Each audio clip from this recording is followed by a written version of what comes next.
Hello everyone, मैं Mumta Gupta, assistant professor TVS college Rajasthan. मैं आप लोगों को बीए सेकंड सेमेस्टर का टॉपिक दिल्ली सल्तनत में को जानने के स्रोत, सोर्सेस ऑफ दिल्ली सल्तनत को हम आपको बताएंगे। सोर्स पहले तो होते क्या है, सोर्स स्रोत क्या होते हैं, फिर इसको समझो। किसी चीज को जानने का साधन सोर्स कहते हैं।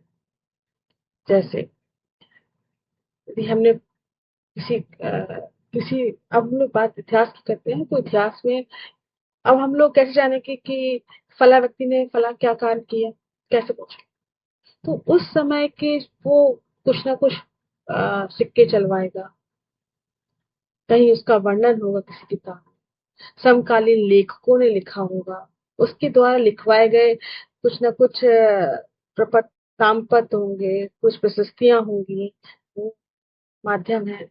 उस समय के बर्तन, कपड़ों, औजारों के माध्यम से हम जान पाएंगे फला व्यक्ति का व्यक्तित्व कैसा था, फला व्यक्ति की रुचियां क्या थी, अभिरुचियां क्या थी, उसकी इकोनॉमिक कंडीशन क्या थी। इन माध्यमों से हम जान पाएंगे कि फला व्यक्ति, फला फला राजा, फला फला बादशाह परस्यू कर रहा था। तो जो ये सामान है, सिक्के हैं, किताबें हैं, औजार हैं, बर्तन है, ये सोर्स है उस व्यक्ति, उस राजकाल को जानने के लिए। तो जैसा मैंने आपको बताया, सोर्स, तो सोर्स जो है वो दो तरह के होते हैं। पहला लिटरेरी सोर्स होते हैं और आर्कियोलॉजिकल सोर्स होते हैं। तो लिटरेरी सोर्स धार्मिक भी होते हैं और धर्मनिरपेक्ष भी होते हैं। धार्मिक स्रोत का समझते हैं, जैसे धार्मिक धर्म के बारे में चर्चा, जिसमें जैसे हम मध्यकाल की बात कर रहे हैं या दिल्ली सल्तनत की बात कर रहे हैं, तो धर्म की जो चर्चा होगी वो हिंदू जो ग्रंथ होंगे उन पर होगी। जैसे उस समय सूरसागर, साहित्य लहरी, विनय पत्रिका, ज्ञानेश्वरी, अभंग, बहुत सारा कुछ लिखा। ये हिंदी साहित्य का हो गया। और मुस्लिम साहित्य में उस समय धार्मिक जो मुस्लिम साहित्य था, कुरान लिखी गई है या सूफी संतों द्वारा जो उनके रचनाएं, वो धार्मिक साहित्य हो गया। जो धर्मनिरपेक्ष साहित्य क्या होता है? धर्मनिरपेक्ष साहित्य में कई कैटेगरी होती है। तो जिसमें धर्म की बात ना हो, वो धर्मनिरपेक्ष साहित्य। लेकिन तत्कालीन समाज की चर्चा हो, वो जो धर्मनिरपेक्ष साहित्य है, इसको इंग्लिश में सेकुलर बोलते हैं। इसमें कल्पना प्रधान लोक साहित्य आता है, जिसमें ऐतिहासिक पुस्तकें मान सकते हैं, आत्मकथा होती है। फिर इसमें विदेशी वृत्तांत आते हैं। ऐसे विदेशी वृत्तांत का मतलब उस समय विदेशी यात्री भारत आए, उन्होंने अपने भारत के बारे में लिखा, अपने देश के बारे में लिखा, तो वो विदेशी वृत्तांत हो गया। और तीसरा इसमें शाही फरमान, जो समय के तत्कालीन बादशाह राजा अपने राजाज्ञाएं निकालते थे। राजा के द्वारा से ये नियम पालन किए जाएंगे, ये टैक्स लगाए जाएंगे, वो राजाज्ञाएं हैं, वो शाही फरमान कहलाते। ठीक है। तो इस तरह से धर्मनिरपेक्ष साहित्य होता है और धर्म सापेक्ष साहित्य, जिसको हम रिलीजियस साहित्य बोलते हैं। ठीक। अब और आर्कोलॉजिकल साहित्य, हम जिसकी चर्चा आगे करेंगे अभी। और आर्कोलॉजी साहित्य जो है, आर्कोलॉजिकल साइट जो होते हैं वो बेसिकली तीन चीजों पर डिपेंड होते हैं। आर्कोलॉजिकल मतलब पुरातत्व, और उसमें स्मारक, सिक्के, अभिलेख आते हैं। स्मारक जैसे लाल किला, ताजमहल, हुमायूं का मकबरा, बहुत सारे मिल जाएंगे, मंदिर बहुत सारे हो गए, वो सारे स्मारक है जो तत्कालीन बादशाह राजा के द्वारा बनवाए गए होंगे। वहां पर एक उसकी अपनी वास्तुकला होगी, जिस पर हम लोग चर्चा करते हैं कि राजा की रुचियां क्या थी, अभिरुचियां क्या थी। और उस पर कुछ ना कुछ लेख लिखे होंगे, हिंदी में, संस्कृत में, अरबी, फारसी में। तो उस राजा के बारे में भी बताते हैं कि कब बना, कितने, कब पूर्ण हुआ, कितने लोगों ने इसका सहयोग किया, कितनी धनराशि लगी, कौन से इसके मंत्री थे, कौन आर्किटेक्चर थे, बनाने वाले थे। तो उसके बारे में डिटेल्स लिखा रहता है, तो वो स्मारक के बारे में पता चलता है। अब जैसे लाल बलुआ पत्थर लगा, तो लाल बलुआ पत्थर का है। सफेद संगमरमर लगा, मिल के बना हुआ, तो उस, और उसपे कौन सी कला है, कौन से टेक्निक का इस्तेमाल किया है, वो स्टडी स्मारक की हम लोग करते हैं आर्कोलॉजिकल। और जान उस टेक्नोलॉजी, की जो क्वालिटी है उसमें बिल्डिंग की, उससे उस राजा की अर्थव्यवस्था का भी पता कर सकते हैं कि यदि बहुत अच्छी हाई टेक्निक का उसने इस्तेमाल किया है तो वो संपन्न राजा है, हम कह सकते हैं सुल्तान है, बादशाह है। क्वाइन, क्वाइन क्या होता है? सिक्के। कोई भी बादशाह अपने जीवन काल में यदि सफल शासक है तो कॉइन जरूर चलवाता, सिक्के या मोहरें जो हम कहते हैं। उन सिक्कों और मोहरों से उस देश काल की, उस समय की, उस राजा की, बादशाह की आर्थिक व्यवस्था के बारे में बहुत अच्छे से पता चलता है। कैसे? यदि शुद्ध सोने का है, शुद्ध चांदी का है, तो उससे उसकी अर्थव्यवस्था अच्छी थी, पता चलता है। उस व्यक्ति जो राजा या बादशाह है उसने अपनी जो सिक्के यदि मिश्रित है या तांबा जस्ता ज्यादा है, उसकी अर्थव्यवस्था अच्छी नहीं थी, इससे हम उसका आकलन कर सकते हैं। प्योरिटी चेक होती है। और दूसरी बात, यदि भारत का राजा, भारत का बादशाह है, उसकी मुद्रा विदेश में मिल रही, तो इसका मतलब वो वहां से वो व्यापार व्यापार कर रहा था, भारत मुद्रा वहां जा रही थी। किसी विदेशी मुद्रा हमारे यहाँ मिल रही तो फला देश से हमारे आर्थिक संबंध थे, वैवाहिक संबंध थे, इसका भी पता चलता है। यदि कोई राजा ऐसा मोहम्मद गौरी ने पुनर्टंकित किया भारतीय सिक्कों को, तो संसाधन नहीं थे इसलिए पुनर्टंकित कर दी उन्होंने। तो ठीक है, नाम वो जीत गए थे इसलिए पुनर्टंकित कर दी। तो उनकी स्थिति पता चल रही है कि वो नए नए नए थे, उनको नहीं था उसका ज्ञान, और नहीं उनके पास सक्षमता थी, वो उससे चीजों का पता चल रहा है।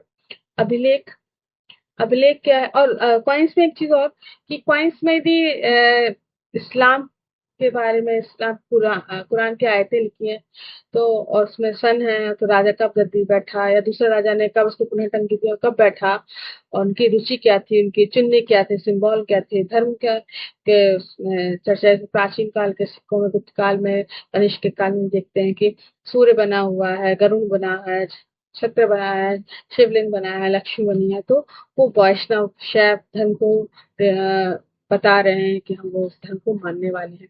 तो इस तरह से हमें वो सब चीजों का बारे में पता चलता है। अभिलेख, तो जो अभिलेख होते हैं, उन अभिलेखों के माध्यम से हमें पता चलता है कि राजा कब गद्दी पे बैठा, और इसने कितने वर्ष शासन किया, इसने कौन कौन से राजज्ञाएं निकाली। तो इन सब के माध्यम से इनके जीवन के, परिवार के बारे में, इनके इनके साथ संबंध थे, अच्छे थे, खराब थे, कौन से टैक्सेस लगाए, क्या क्या प्रॉब्लम्स आई, सबके बारे में उसमें पता चलता है। तो ये जो आर्कियोलॉजी सोर्सेज है वो एक अलग स्टडी का पॉइंट है, पर हम लोग यहाँ पर लिटरेरी सोर्सेज की बात करेंगे जो आपके मेन सिलेबस में है। तो अब हम लोग जो अरबी फारसी स्रोत हैं उन पर बातचीत करेंगे। सबसे पहले हम लोग अबू रेहाना अल बरूनी की बात करेंगे। इनकी जो किताब थी, बच्चों आप लोग नोट करते जाइए क्योंकि ये 100% वन क्वेश्चन है कि आएगा ही आएगा।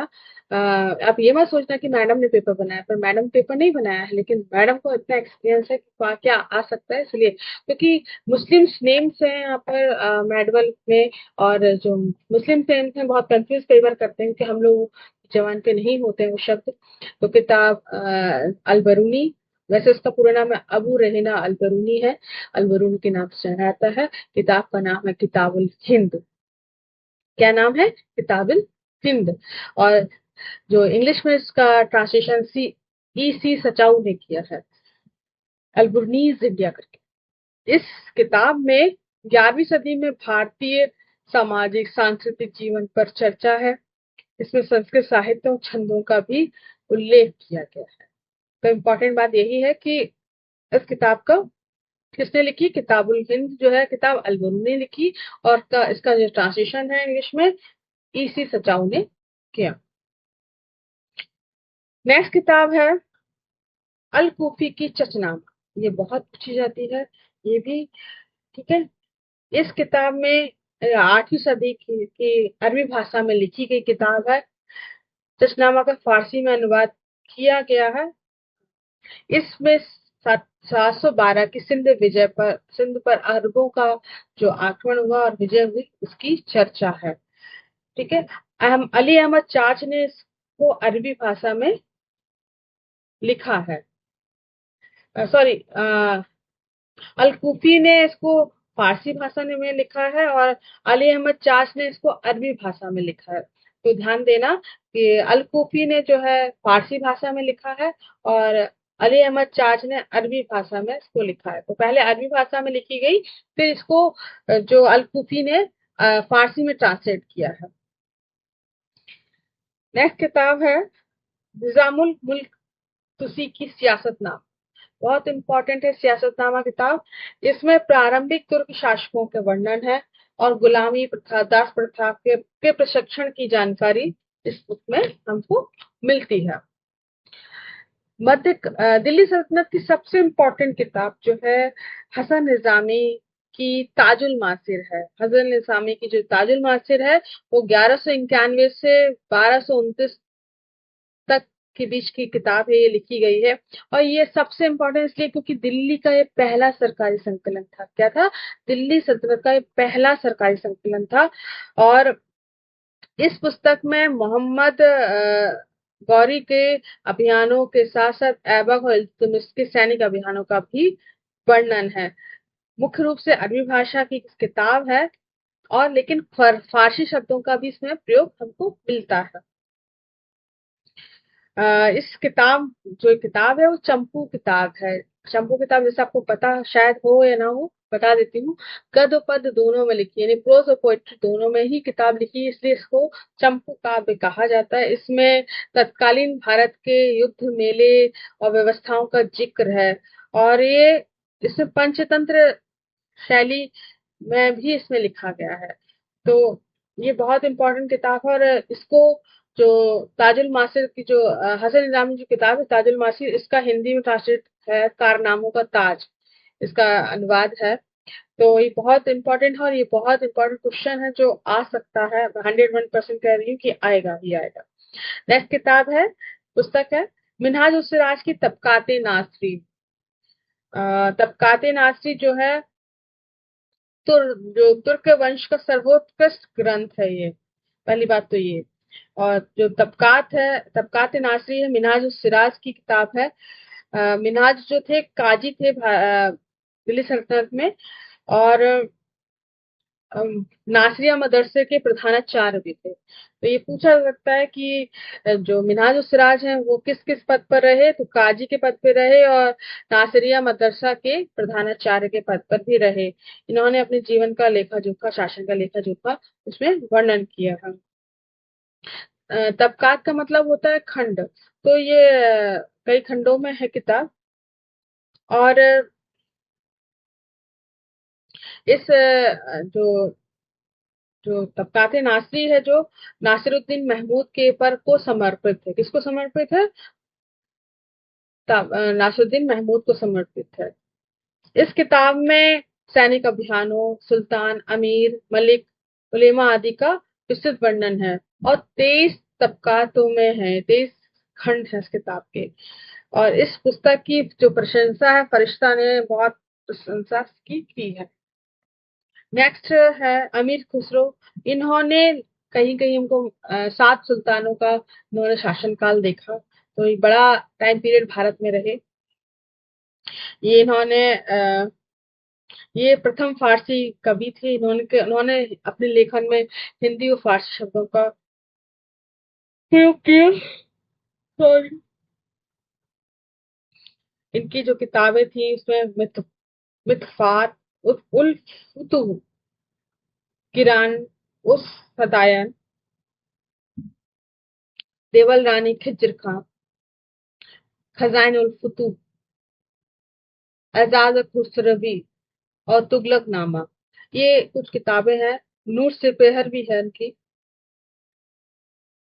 ये और आशिका, ये किताबें हैं इनकी। मैं एक बार फिर से रिपीट कर देती हूँ।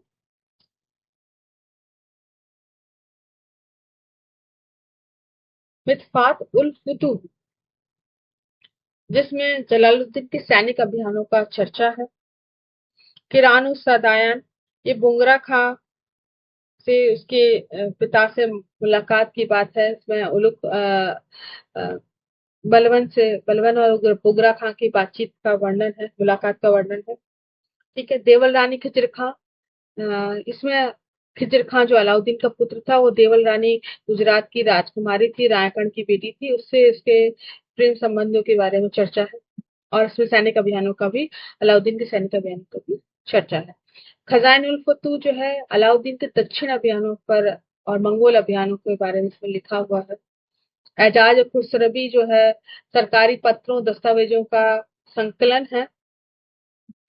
तुगलकनामा खुसरो की अंतिम पराजय का वर्णन है। नूर से पेहर है जो कुतुबुद्दीन मुबारक शाह खिलजी के समय की प्रशस्ति है। ये पूछा जा सकता है नूर से पेहर जो है वो क्या है, तो प्रशस्ति है, ये आप नोट कर लीजिए। और तो इस तरह से इसकी अमीर खुसरो की किताबें हैं। अमीर खुसरो ने भारत को पृथ्वी का स्वर्ग कहा है, और अमीर खुसरो को भारत का तोता भी कहा जाता है, नोट कर लीजिए। तो इस तरह से हम देखते हैं कि हमको इतने इन्होंने कितनी सारी बुक्स लिखी है और 7 शासकों का शासन देखा। ये बहुत पूछा जाता है क्वेश्चन, तो इसको ध्यान रखिएगा, नोट कर लीजिए। नेक्स्ट किताब है इसामी की। किताब का नाम है फुतह उस सलातीन। फुतह उस सलातीन। जो ये किताब है अलाउद्दीन बहमन शाह को समर्पित है। एक कविता के फॉर्म में किताब लिखी गई है, जिसमें मोहम्मद बिन तुगलक की आलोचना की गई है और बहमन शाह की प्रशंसा की गई है। सामी ने मोहम्मद तुगलक को दुनिया के सबसे बुद्धिमान मूर्ख कहा है। तो ये बहुत पूछा जाता है कि क्वेश्चन, किसने इसको सबसे बुद्धिमान मूर्ख कहा है, तो इसामी ने कहा है। नेक्स्ट किताब है जियाउद्दीन बर्नी की। जियाउद्दीन बर्नी ने तारीख फिरोज शाही लिखी, और तारीख फिरोज शाही और फतवा जहादार, दो किताबें जियाउद्दीन ने बर्नी ने लिखी। तो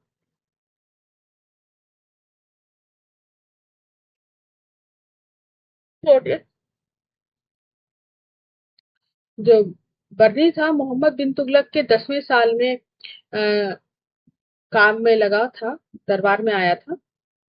17 वर्षों तक मोहम्मद तुगलक की सेवा करने के पश्चात फिरोज तुगलक के शासनकाल में अपमानित होकर उसको अपने पद छोड़ना पड़ा था। तारीख फिरोज शाही में तिथि क्रम का अभाव है। वहीं फतवा जहादारी जो है राजनीतिक चिंतन पर लिखा गया ग्रंथ है। और तारीख फिरोज शाही की अगली कड़ी है फतवा जहादारी।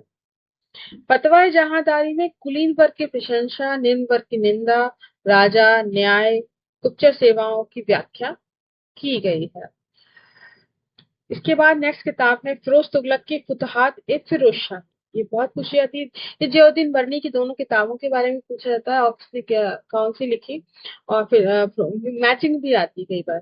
फिरोज तुगलक की किताब है फुतहात ए फिरोज शाही, जिसमें फिरोज शाह ने अपने विचार नीतियों के बारे में लिखा। नेक्स्ट किताब है शम्स सिराज अफीक की तारीख फिरोज शाही। आप लोगों को बड़ा कंफ्यूजन होगा कि मैम बार बार शब्द आ रहे हैं, तो अलग राइटर से लिखा है इसलिए पूछा जा सकता है। तो ऑप्शन में यदि हो तो आप ध्यान से इसको लगाइए। इस किताब में फिरोज के शासनकाल का वर्णन है, तैमूर के आक्रमण का वर्णन है, और इसकी समृद्धि किसने प्रशंसा शम्स सिराज अफीक ने की है। नेक्स्ट किताब है फिरदौसी की शाहनामा। ठीक है।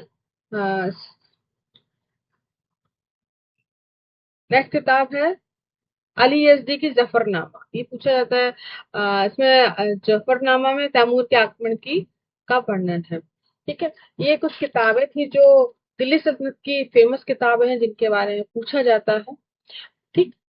अ, अब इस समय हम कुछ विदेशी यात्री भारत आए, उन पर हम लोग चर्चा करेंगे और उनके बारे में जानेंगे। तो पहला है मार्को पोलो। ये डैनिश यात्री था। ये चीन के सम्राट कुबलई खां के दरबार से लौटते हुए भारत के समुद्री तट पर, पूर्वी पश्चिमी समुद्री तट पर किनारों से गुजरा था। उसने वहाँ के जो व्यापारिक वाणिज्यिक संबंध थे इनके बारे में अपनी पुस्तक में लिखा। और ये पूछा जाता है मार्को पोलो कहाँ का यात्री था, वेनिस का था। और इसने भारतीयों द्वारा प्रयुक्त भोजन, वस्त्र, पोशाक, औजारों का वर्णन अपनी किताब में किया। बहुत इंपॉर्टेंट एक किताब नेक्स्ट है, इब्न बतूता की किताब है रहेला। बड़ा फेमस है, बहुत क्वेश्चन पूछे जाते हैं इस पर। और ये मोरक्को अफ्रीका का निवासी था। 1333 भारत आया। इसने भारत की तत्कालीन सामाजिक, राजनीतिक, आर्थिक व्यवस्था को देखा और अपनी पुस्तक में लिखा। और भौगोलिक दृष्टि से भी इसने काफी कुछ लिखा। और इसको किसी कारणवश 1 वर्ष भारत में जेल में रहना पड़ा और व्यक्तिगत विनय पर ही छूट पाया। इसने बहमनी दरबार की भी इसने चर्चा अपने किताब में की है। नेक्स्ट किताब है निकोलो कोंटे की। उन्होंने वेनिस यात्री थे ये। इन्होंने मालाबार का भ्रमण किया और विजयनगर दरबार में गए और उन्होंने आर्थिक जीवन के बारे में लिखा। तो जितनी भी विदेशी यात्री आए हैं उनमें सिर्फ एक ही उनकी किताबों के नाम मिलते हैं। तो और ज्यादातर पूछा मैचिंग से भी जाता है और ये पूछा जाता है किस कहाँ का यात्री था, कहाँ गया। तो इस पर ध्यान दीजिएगा। निकोलो कंटी वेनिस का था, मार्को पोलो भी वेनिस का था और इब्न बतूता मोरक्को का था, अफ्रीका का था। इसको ध्यान रखिएगा। अब्दुल रज्जाक हैं, इनकी किताब है मजमा उल बहरीन, ये बहुत पूछी जाती है। इसका मतलब होता है दो भाग्यशाली ग्रहों का उत्थान, किताब का मतलब होता है।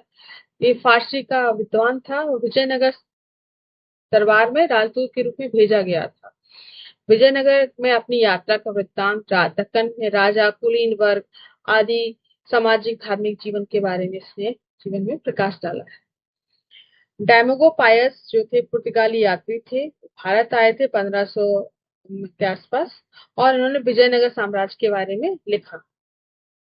नूनिज जो थे पुर्तगाली यात्री ये भी थे और घोड़ों के व्यापारी थे और विजयनगर यात्रा की इन्होंने 1535 से लेकर 1537 के मध्य रहे और उन्होंने विजयनगर की आंतरिक कलह के बारे में लिखा है। इसी संदर्भ में एक किताब हम आप ये तो कुछ किताबें राइटर्स थे, विदेशी यात्री थे, इनके बारे में मैंने आपको बताया। सब एक और विजयनगर साम्राज्य के राजा थे, राजा कृष्णदेव राय। इनकी बुक है अमुक्त माल्याद।